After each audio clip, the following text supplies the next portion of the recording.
Kehidupan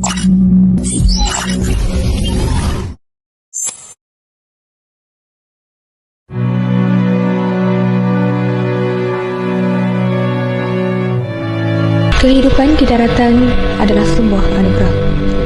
Ia merupakan khazanah yang menjadi tempat kita berpijak dan sebab kita terus bernafas sehingga ke hari ini. Namun, adakah kita telah melakukan cukup kebaikan untuk memelihara anugerah ini sebaiknya? Kisah yang ditayangkan ini menunjukkan kepentingan hutan dan ekosistem daratan. Selain itu, turut menguraikan kesan perbuatan manusia yang tidak bertanggungjawab terhadap biodiversiti, serta menegaskan bahawa menjaga alam sekitar merupakan tanggungjawab kita bersama. Awak cuba tengok berita ni. Pembalakan punca peningkatan suhu.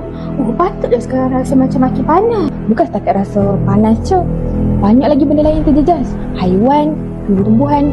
Kita sendiri pun sekarang macam makin terjejas. Macam mana awak tahu? Ni, cuba awak tengok ni. Pokok berperanan penting dalam membebaskan karbon dioksida dan menyerap oksigen. Apabila berlaku pembalakan secara tidak terkawal, menyebabkan jumlah karbon dioksida di udara meningkat. Khususnya menyumbang kepada pemanasan global dan cuaca panas yang melampau.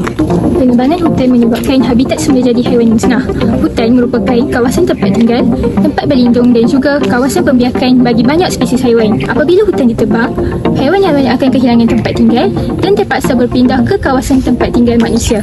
Hal ini berkait rapat dengan SDG 15 iaitu Life on Land yang menekankan kepentingan ekosistem daratan seperti hutan dan habitat hidupan liar.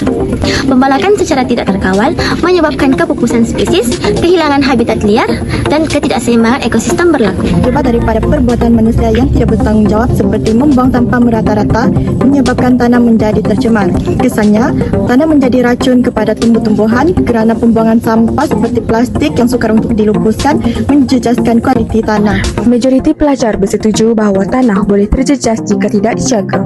Selain itu, 50% pelajar menilai kualiti tanah di kawasan sekitar mereka pada tahap yang baik. Seramai 69% pelajar tidak bersetuju bahawa pembangunan kawasan perumahan lebih penting berbanding mengekalkan hutan simpan. Pengalaman ini benar-benar membuka kami tentang banyak perkara. Oleh itu, kita perlulah menjaga kehidupan di daratan. Sebelum aktiviti penerbangan dilakukan, kita perlu mengambil inisiatif dengan memindahkan haiwan liar ke tempat yang lebih selamat bagi mengelakkan kecederaan berlaku. Jika semua pihak memainkan peranan, maka kehidupan di daratan akan lebih terpelihara untuk generasi kini dan akan datang.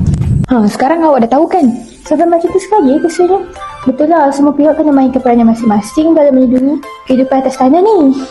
Betul lah tu. Dah lewat lah sekarang. Jom balik. Jom.